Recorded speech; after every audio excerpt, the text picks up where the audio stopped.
I need that to be, you can put them wherever you want, they don't really matter. But let's say that I need that one to be on this corner. I need this one to be on this corner. This one to be on this corner. And this one to be on this corner.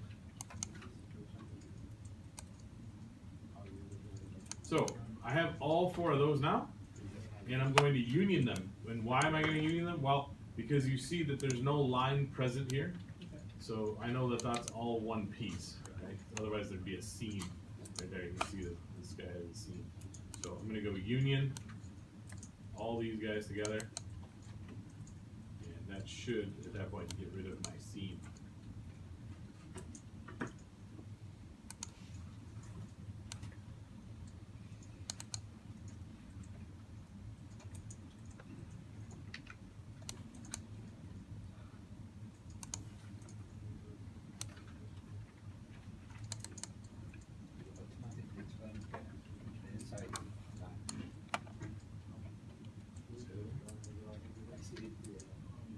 It automatically returns the lines inside lines. Right. Yeah. Because they're not really lines, they're just edges, right?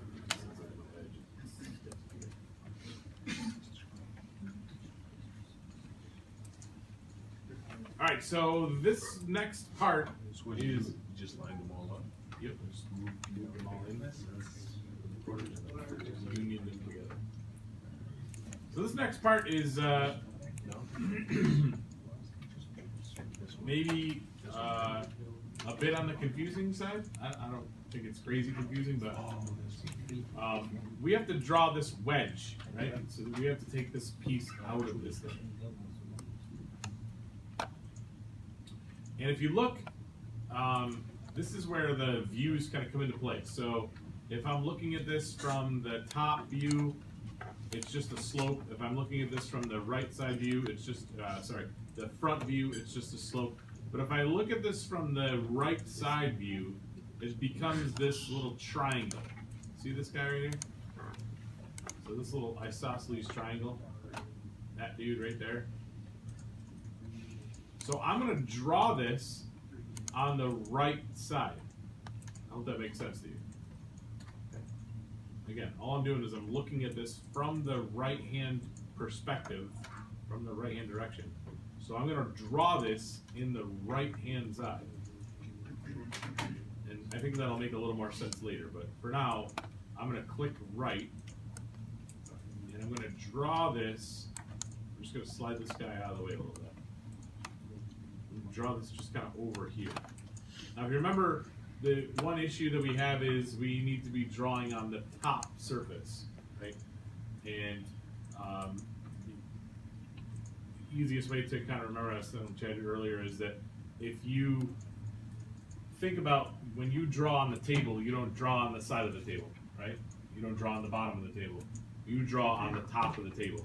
And AutoCAD is kind of looking for that same layout, right? It's looking to draw on the top. That's the easiest way I can remember to explain that, is that people are like, I don't understand why I can't draw here. Well, you can't draw on the right side because it'd be like drawing on the right side of your desk. It'd be really cumbersome. So you wouldn't do it, right? So here, you're gonna make this the top. So we have clicked into right, and we're going to go to coordinates, view, which is the bottom left-hand corner there. We just did this for the last one. And I want view, and it should create my right has now become top. Okay? So again, if I'm gonna go here, I'm gonna click in the right-hand side view on the cube. So I'm definitely, and this is where people get tricked, I'm definitely in the right side view. I didn't just orbit there, right? I'm not like close. I actually click on the cube. I'm definitely in the right side view.